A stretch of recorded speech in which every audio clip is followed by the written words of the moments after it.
What gun laws would have prevented the tragedy today in Texas? What's up, guys? It's the Kaiju Conservative, and if you haven't heard, there has been a mass shooting at a church in Texas today.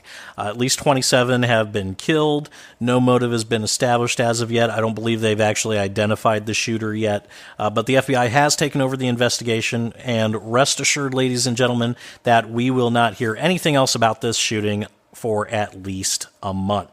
Liberals, of course, they immediately took to Twitter and demanding gun control right now. You know, tweet after tweet, we need to talk about gun control. Let's politicize this and talk about gun control. We need gun control right fucking now. Blah, blah, blah, blah, blah. Liberals are ghouls. They're horrible people.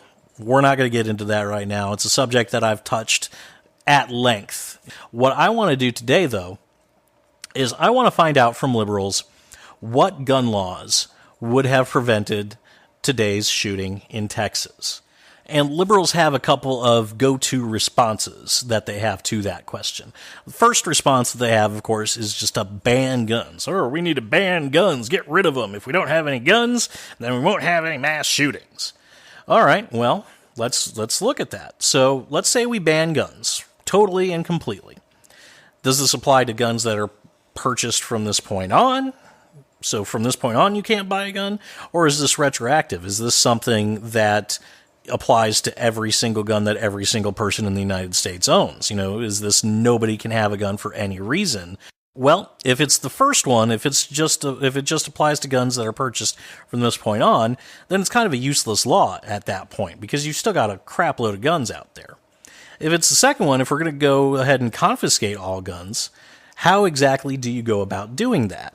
Do you go door to door? Do you ask people to politely ask people to turn in their guns, or else? New York found out what happens when you ask people to turn in their guns. They did that after the Sandy Hook shooting, and the people of New York promptly told them to go pound sand. They didn't turn in their guns and were content to live as felons as long as it meant that they got to keep those guns. If you're going to go door to door and confiscate the guns, where are you going to get the manpower for that? There's not one police department in the country that has the manpower to go door to door and confiscate every single solitary gun. So that right there, that's just not going to happen. That's a fevered pipe dream of a maniac. All right, so if we can't ban all the guns, what do we do after that? Well, we close the gun show loophole. Close that gun show loophole, and nobody will be able to buy guns without getting a background check. Well, all right, that's all well and good. We can go ahead and close that gun show loophole if you want. One problem with that, it doesn't exist. It's just something that's been made up by Democrat politicians to make a good talking point. I'm not going to go ahead and debunk that here. There's been far more people, far more qualified than me, that have debunked that at length. So you can go ahead and Google that if you want. We can't ban all guns. We can't close the gun show loophole because it doesn't exist. Well, let's limit magazine sizes. You know, if they don't have a whole lot of bullets on them, then they can't kill a whole lot of people. Well, that's just a moronic argument to begin with. If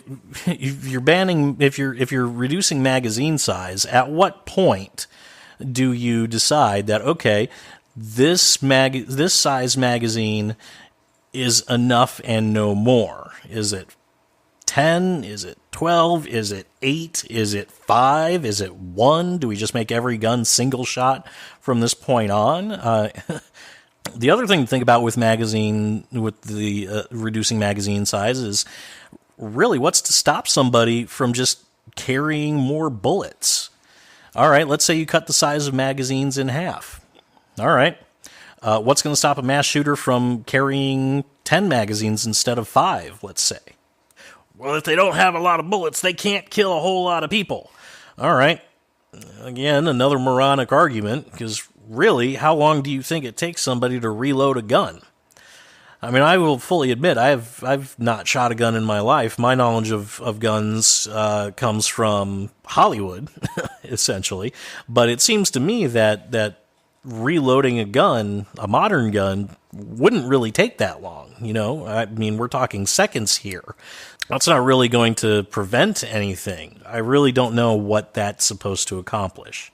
Well, we need to get tougher background checks. We need more background checks for these guns, so you can't purchase them without an extensive background check.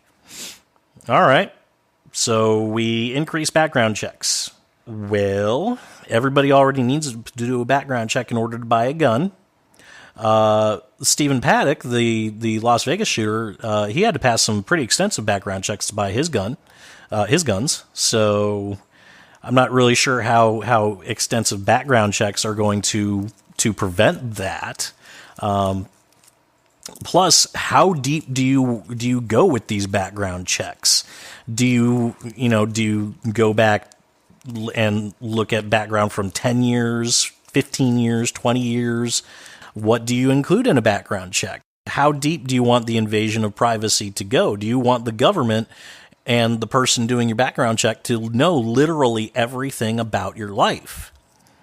I don't think a lot of people are willing to go that far in a background check. I don't think people are willing to get that extensive.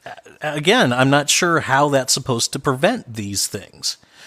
Well, there's behavior that can be looked at, and so there's behavior.